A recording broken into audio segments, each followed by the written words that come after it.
I'm super excited to have Sarah Beth Perry with us on the show today. She is the founder of With the Band, which is a great fan engagement platform.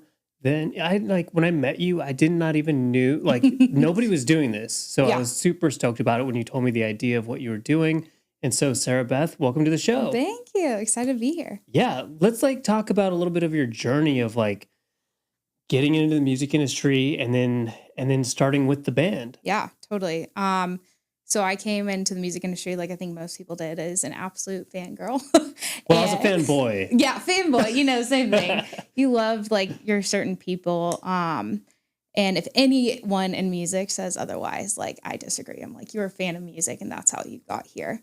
Maybe not as Absolutely. crazy of a fan, but you were a fan. And so I was like a traditional boy band fan with my sister. So like waited in all the lines, like just went to too many shows.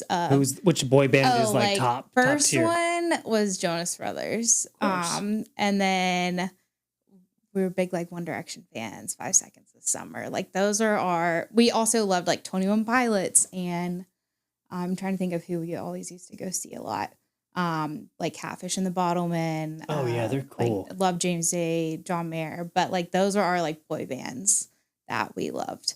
And now my sister's like Rainbow Kittens. Her eyes kind of went like completely left side. But we loved being in that community of fans. And I was like in the peak fangirl mode when it was like Twitter was the fangirl platform of choice. That's where fans would say like, hey, we're all meeting up at this Pizza Hut before the show, like 2 blocks away from the venue. And I just remember it feeling very disorganized. And I, of course, made friends like within the fandom. And so I'd text them. And that's how I got these close friendships within from music, really. But I saw this kind of disconnect and thought, well, I wish there was a better way for me to connect with these other fans and to hear like, okay, what are they doing? Are they, these fans were trying to send a tweet to hundreds, thousands of people, and I wanted a group communication. And so I just kind of had that in the back of my head. And then I went to Belmont and double majored in music business entrepreneurship. Started working for artist teams and realized they had no idea what they were doing with their fan bases, and realized that this was not just like a one-sided problem, that really both the fan and the artist had issues that needed to be solved. And so that kind of became like my life mission with anything that I did. But that's kind of the journey of like how I got into the industry. And of course, 1 million hours of free work and working every event I could. I joke, I didn't go to college. I just went to work because instead of like partying on Friday, I was like working 10 Pan South for free, or literally trying to get into any conference, any songwriters around show, like just festival, trying to volunteer. Yeah. And so when was that moment when you were like, with the band, I have an idea, this platform, and then like, how did you bring it to life? Yeah. It's been a long road. It's crazy. It's been 8 years now. But the very first kind of spark of the idea I had was, I had this like senior, I was a freshman at the time, and the senior like entrepreneur major, they get assigned like a younger or underclassman to meet with. And it was Mackenzie, who's one of the founders of Eva. And she was my like assigned mentor. And they have a super cool like music platform specifically for like corporate events. It's a booking platform. And they're still going to this day. But she was just telling me what she did as a senior. And I was like, wait, like you could start a company in college. Like that could be a thing. And that's what really got the ball rolling. And then it wasn't until my sophomore year, I guess it was a faculty, it wasn't a staff member, or, a non-teacher came into my entrepreneur class and said, hey, we're having a business plan competition. There's a like prize money. And I kind of joked to one of my friends, like, do you think I could write a business plan over the weekend and like submit it by Monday? She's like, absolutely not. Like, no way.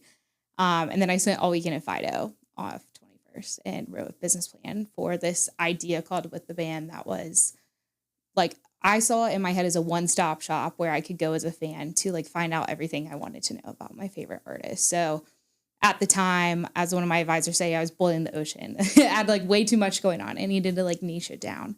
But it's still pretty true to the concept to this day of we've iterated a lot, but it started as this huge thing where you could see like what shows were going on. You could hear about new music. You could talk with other fans.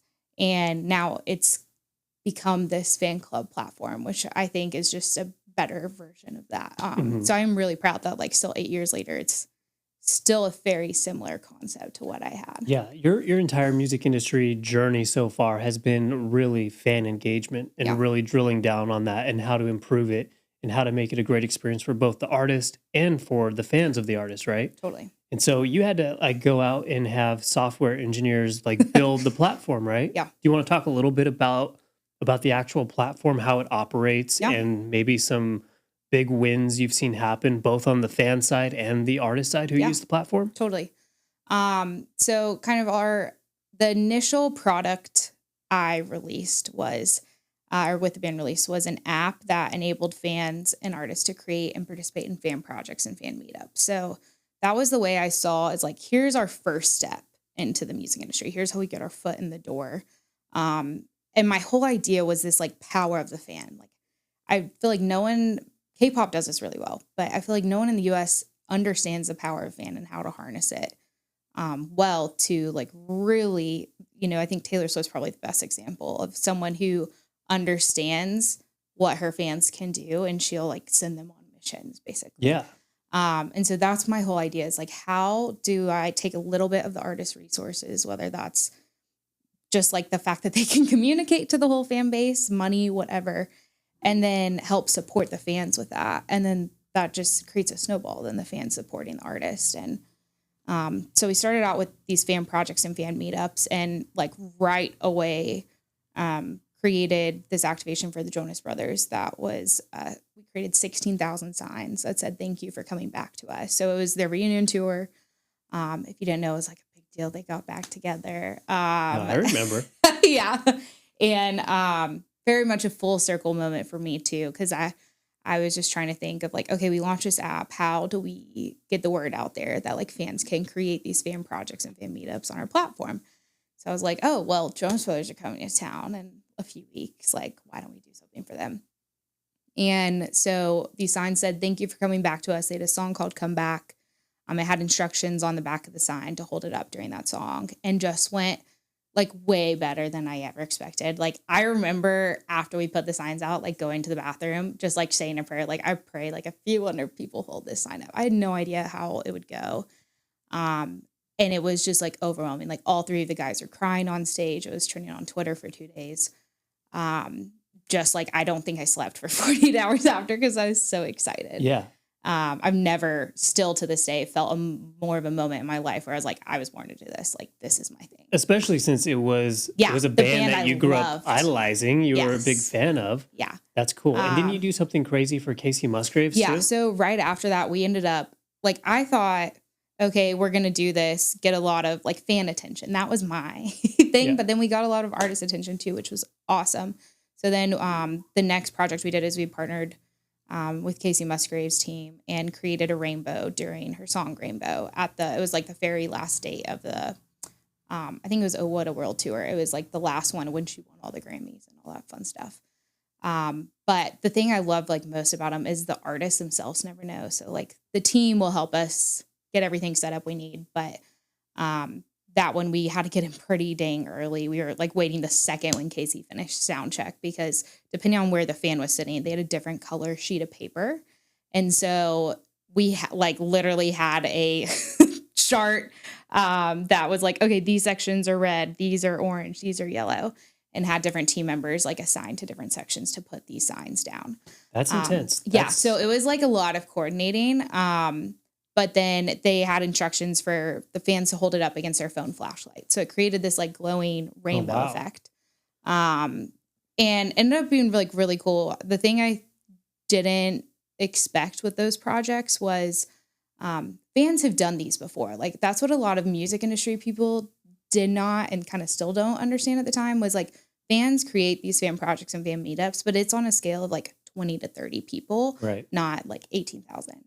And so that was my whole concept, coming back to this thing of like, how do I take what the fans are already trying to do and like support them through that? So, you know, ideally it was like, okay, well then we bring these super fans in who know the fandom, they know what's going to be the most meaningful, like to the artists and to the fan base of like the type of project to do. And then COVID hit. So that was all like end of 2019. And we were planning everything for 2020, like projects all over the US. And then our very first one was planned like the week right after COVID hit. And so it just completely threw us for a loop. And that's really what birthed the fan club platform. So transition to that. Yeah. I think a lot of aspiring artists kind of, not at the beginning, they understand like the importance of finding fans. But then along the way, it becomes a thing of like, I need to make things happen on an industry level with, you know, record labels or managers or whatever. And they kind of forget about the importance of the fan. And at the end of the day, the fan's the one that's going to take you to the moon. Oh, totally. You know what I mean? Like, and even on a financial level, like thinking about Taylor Swift's, I think it was what album was it where she had like 100 versions of the album, like different covers. I feel it's all of them. Different vinyl covers. Yeah. Like there's like so many variations. And then there was CDs. And then there was the digital download. There's cassettes. And you wonder why an artist goes to the top of the Billboard charts for album sales and stays there week after week after week after week. It's because there's so many variations of the album. And if you have super fans, they're going to buy every single version of that.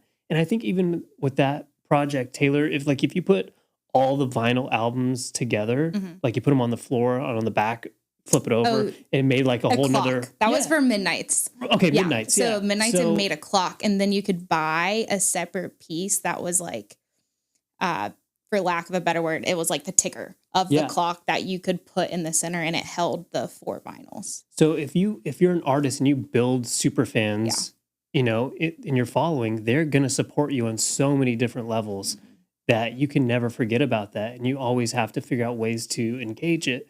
Which is why I love with the band. I feel like that's exactly what you guys are like stoking the fire of. Thanks. Yeah, it's it definitely has been interesting because like I said, I have been working on this 8 years and I have been able to see the growth of just like I think the easiest way to say this is the awareness of fan engagement from the music industry side. Like even before COVID, I don't think a lot of people in the industry were thinking, okay, like, how do I make sure I'm doing fan engagement well? It was just, oh, I'm posting on social media, so that's fan engagement. Like, it was more of an afterthought. Where then when COVID hit, it was like, oh crap. Well, like, okay, if I can't see my fan at a show, how am I going to see them online? And that's when they started realizing, like you saw, even for example, like the Jonas Brothers did this, where everyone was piecing together like Zoom. You signed up with the Google form to like get a Zoom invite to hang out on this live stream, because nothing was set up to really help these like medium to larger size artists manage their fan bases. So that's really where the birth of like the fan club came, was watching all my friends, like most of my friends work in digital and the music industry, and watching how they were interacting with their artists and what they were having to piece together. And a majority of time I work with either managers or people in marketing at labels. And some of them were just like, Sarah Beth, like, give me any idea besides Instagram live stream, like anything. And that's when I realized there wasn't much. Like there was an email list. There was like a completely customized app that cost $100,000. And then there were like tidbits that were coming out, like live streams. Okay, cool, that you can like share more videos and stuff like that, or interact live via like video, and then like texting with the phone numbers. Okay, great that you're actually collecting fans' information, but like most times the artist doesn't even get access to those phone numbers. The companies are owning them. They are literally, if they decide to stop paying the thousands of dollars to use that platform, they're leaving with a name and a zip code. That's all they get. And so I just started making a list of like what my friends and colleagues liked about these different platforms, what they didn't like, what they wish they could do. Like, oh, I like being able to geo-target on here, but I wish I could do it on here.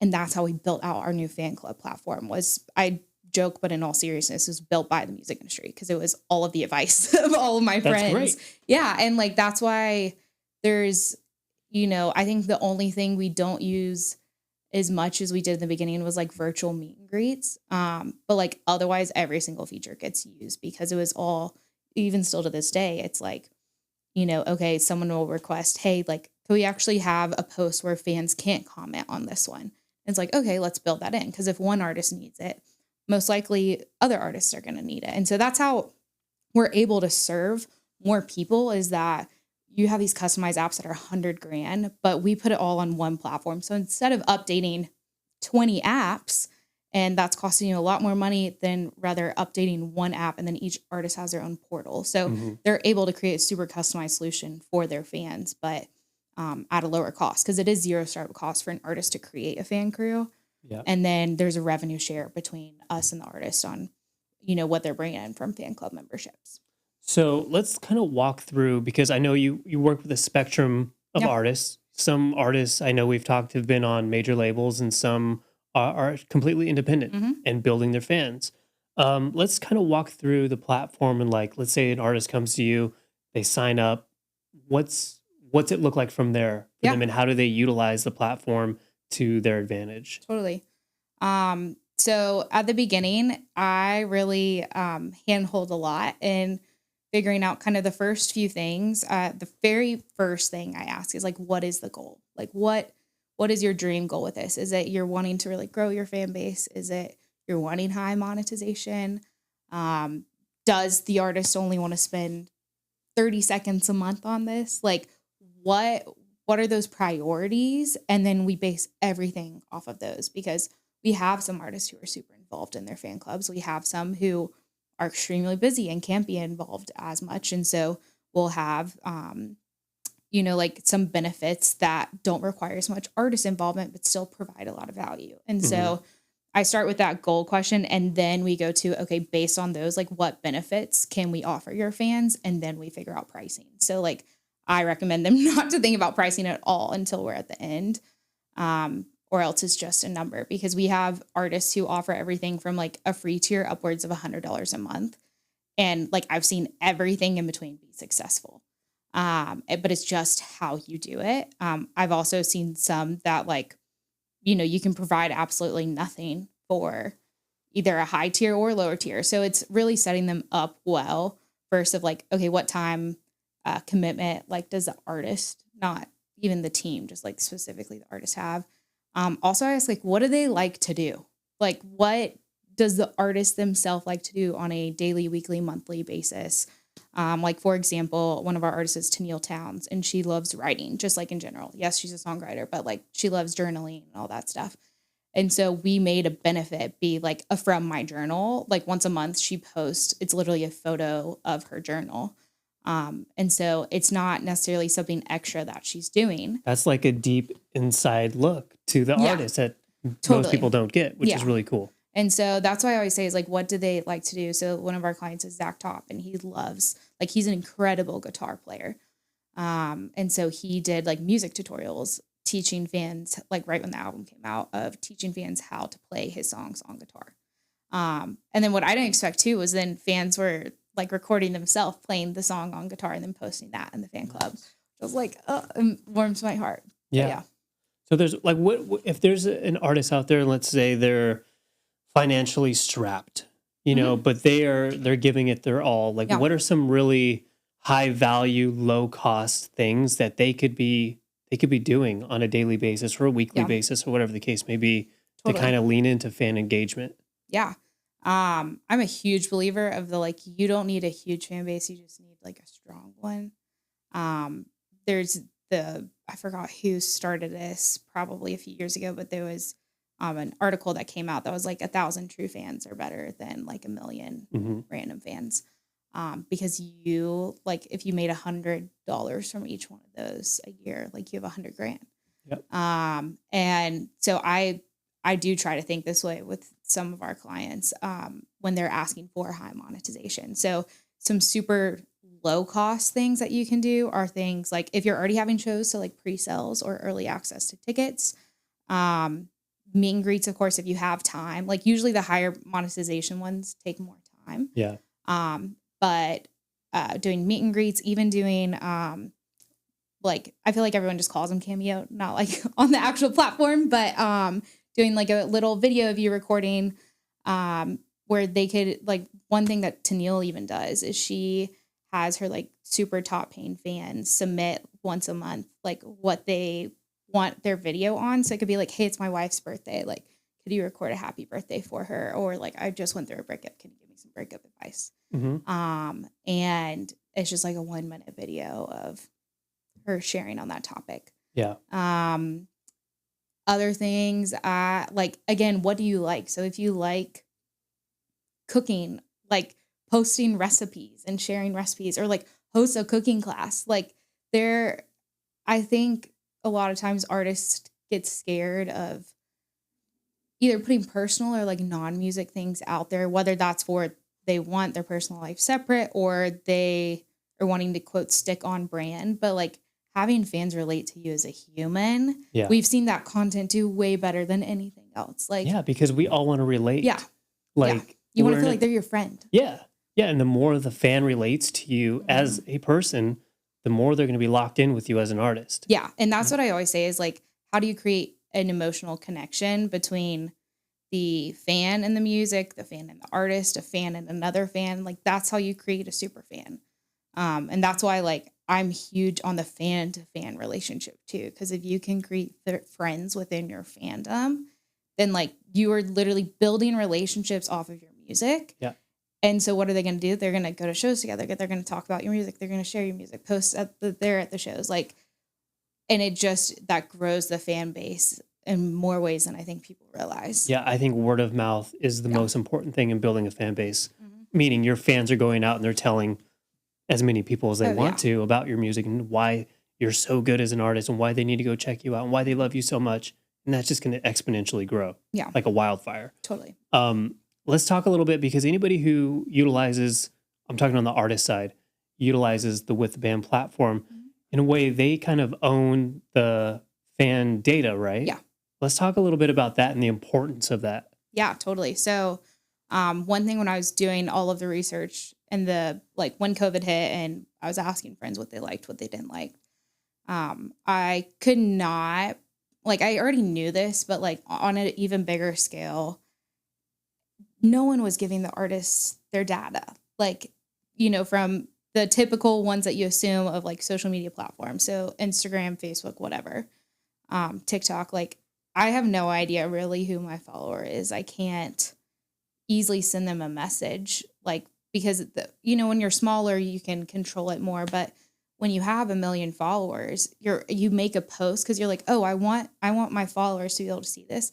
It's last time I checked the statistic was like 7% of your audience will even be sent to your post. Like it's so low. And so, yeah, like right now, Instagram Reels is like, it incentivizes the piece of content to go out to non-followers first. Yeah. Yeah. And so like I have a few, I love our little Nashville startup music bubble because there are a few people who we all really think on the same path of like the fan funnel.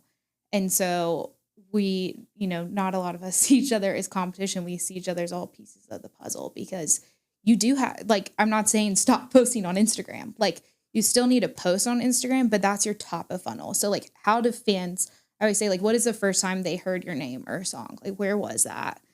And then you're taking it down. You're trying to get them to be a follower, whether that's on a social media platform, whether that's like just, you know, you're playing busking on the street and they stop to watch. Like you got their attention and then you're trying to convert them to like actually get their data, which I don't like the term data because I feel like it sounds like slimy, but it's like, how can I just like let this fan know if they like my music that like I'm going to have a show?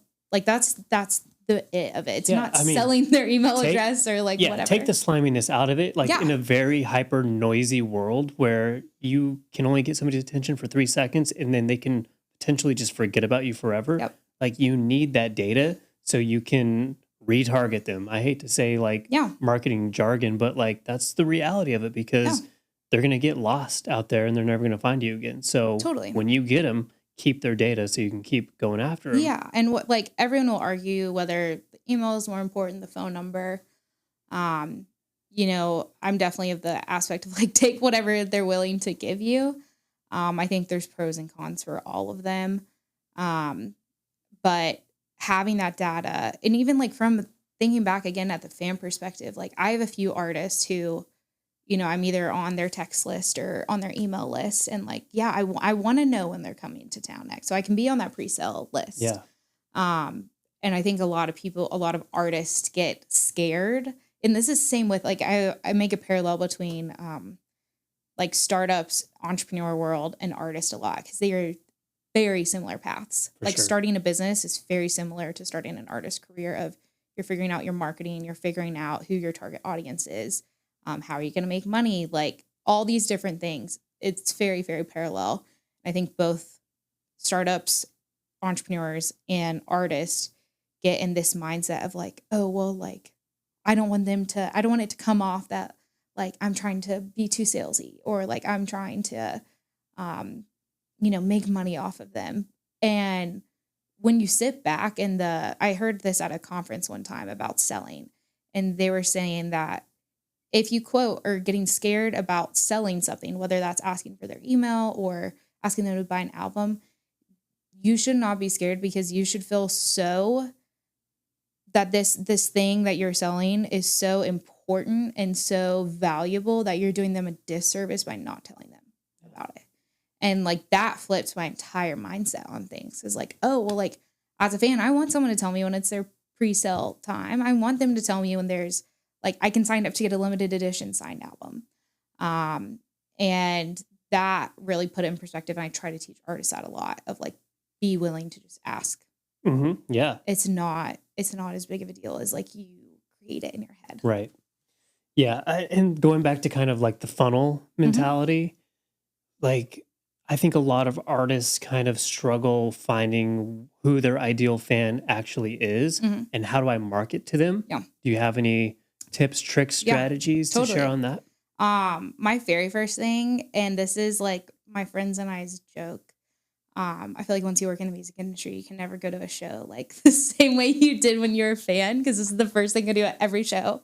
I will like, when you get in the venue, just like look around and see like, okay, what is like the average age of people here? Is there like, what percentage would you say are like male or female?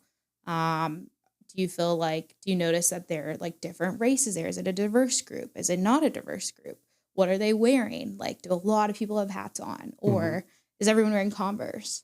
And like, those are the very first things that I think about for any artist that I'm working with, because whether you realize it or not, that's telling you what brands you should partner with, like what type of merch you should design. It's answering a lot of questions that you might have about your fan base. And it's showing you, okay, well, if the majority of my fans are a 30-year-old woman or 35-year-old woman who has 2 kids, well, then where do those people hang out in real life? Where do they hang out online? Like, it's telling you where to spend your time, either on Facebook or on TikTok, like very different audiences. Yeah. And so that's really where I start is either at a show, or you could even, if you haven't had a show, like go and look at your Instagram followers if you're a baby act and see like, okay, is there anything in common I'm seeing amongst these people, or even the ones who are commenting, the ones who are interacting with you, what's in common with them, and base off of that, like have your marketing strategy based off of that, have where your time spending on social media, all those different things should be aligned with where you see, even if it's 10 fans, like what's the thing in common with 10 fans? But then you can also see that on a level of like playing at an arena. You can still see those same things showing through. Yeah, just on a larger scale. Yeah, and I think about like branding and like artist brand. And I mean, for example, like like, I know that anybody who's scrolling YouTube and they come across like my videos Mhm. for this podcast, if they see it for 3 seconds, they're going to see a lot of music stuff. They're going to see a guitar. They're going to see like band Yep. posters. They're going to see things that connect the dots that go, this is music related. Yeah. So I'm more likely going to get an artist Mm, to stop the scroll and give it a second and see if it's something that's interesting to them, that's smart. rather than if it was just like, Yeah. a room with a couple plants and it's just like, it would take, I don't have that kind of time, Yeah. or I would say the viewer doesn't have that kind of time to waste No. to see if it's something that's interesting to them. So on a visual level, you kind of have to get them quick. You know what I Mhm. mean? And going back to like finding the fans, like you got to know the identity of your fan too. Mhm.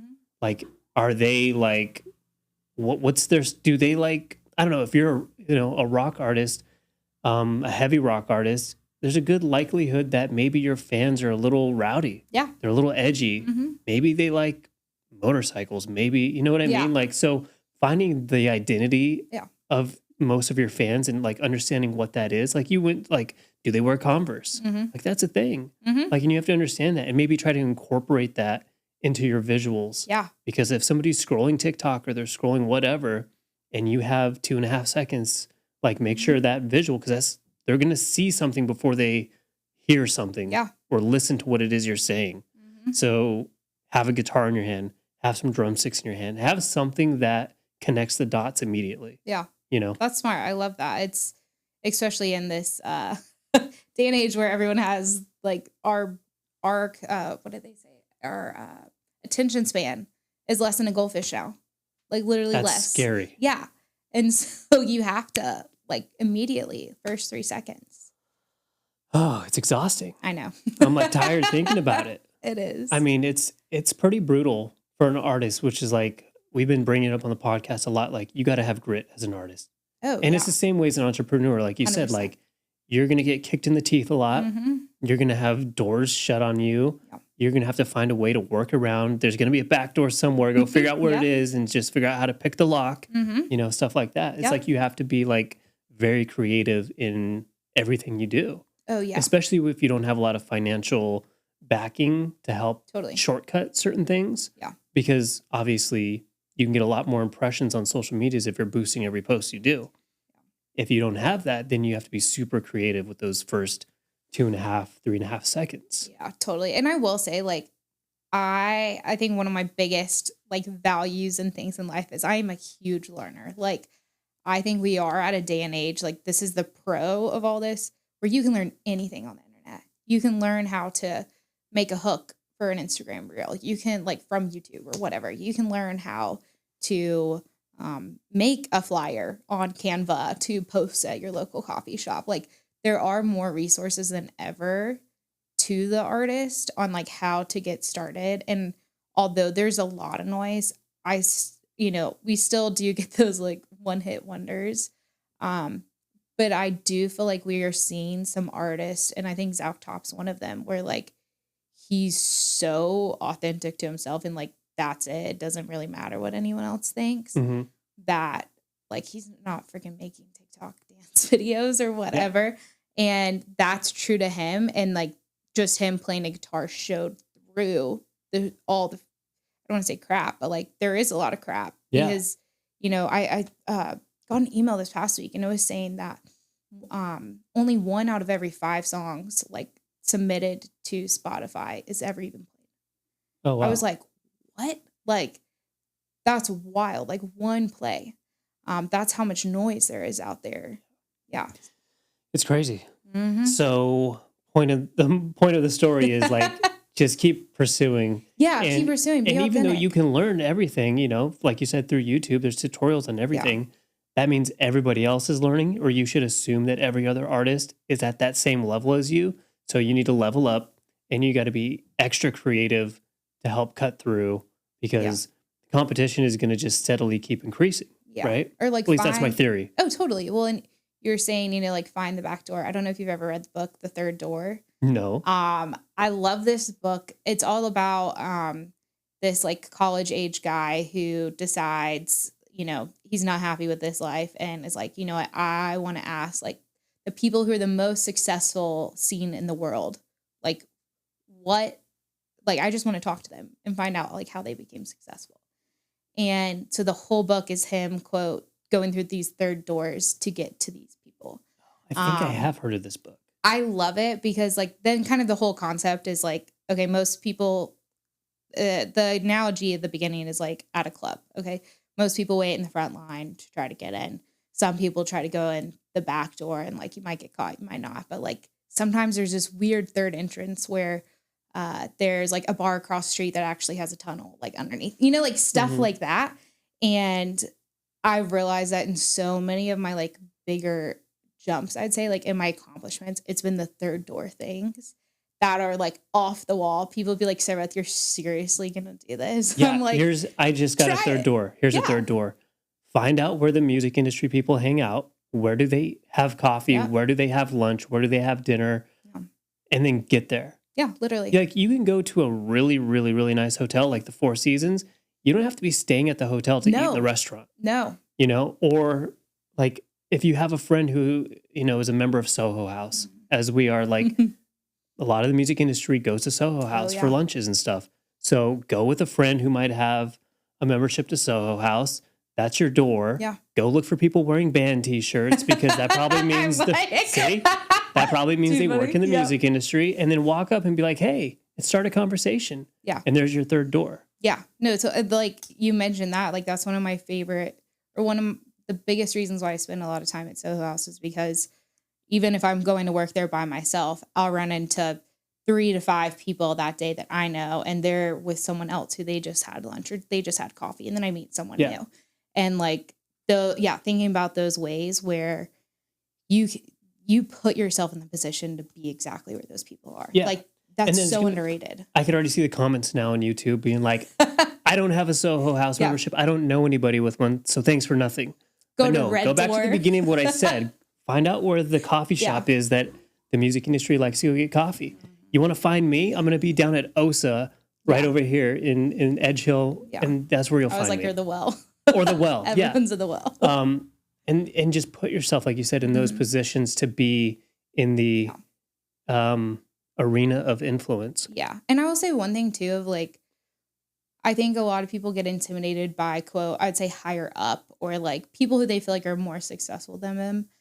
I will say some of the best opportunities I've ever gotten are from my like friends and my, what I'd call my peers. So like, I think that one of the most underrated things is, I don't even like using the word networking. It's like become friends with people who are on your same level. Maybe they're doing different things. Maybe they're a makeup artist. Maybe they're a videographer and they really want to get into that. And then like you can barter with each other and you use each other's free resources. And I think that's one of the coolest things about Nashville that's very different than LA or New York is like you see these packs rise together. Yeah. Of people, whether it's like, a songwriter and a publisher and an artist, like they all get to come up together. And I think that's one of the like most beautiful things about Nashville is being able to watch this like camaraderie within that. And so just say, find your people, like your friends, not even just like, oh, I can use you for a favor one day. Like, no, my best friends, my besties group chat, as it's called, like we'll text each other, be like, hey, anyone have a rep for like Meta? Like you can still ask them those questions, but like have that friendship first. Have your ride or die crew. Literally. It's important. Yep. I was a lone wolf out there for a long time. Yeah. Never really had a crew, but anyways, get a crew. I would advise you should get a crew.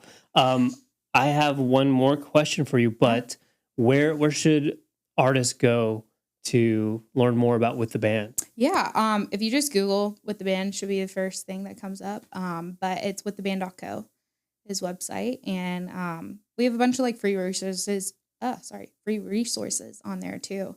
There is like a target demographic thing you can like download for free. And it's kind of a chart of like what I talked about. I teach that to like Belmont classes sometimes.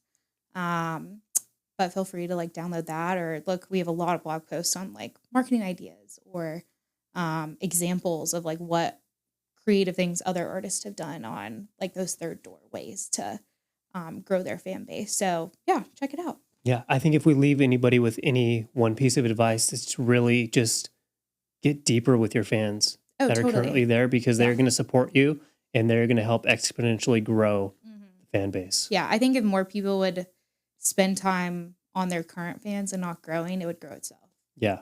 Might be a controversial opinion. Okay, last one is a fill in the blank. Okay, Oh, okay, you ready for let's this? go. Okay, artists need to get better at blank with their fans. Ooh, that's a great one. You can give multiple answers if you want.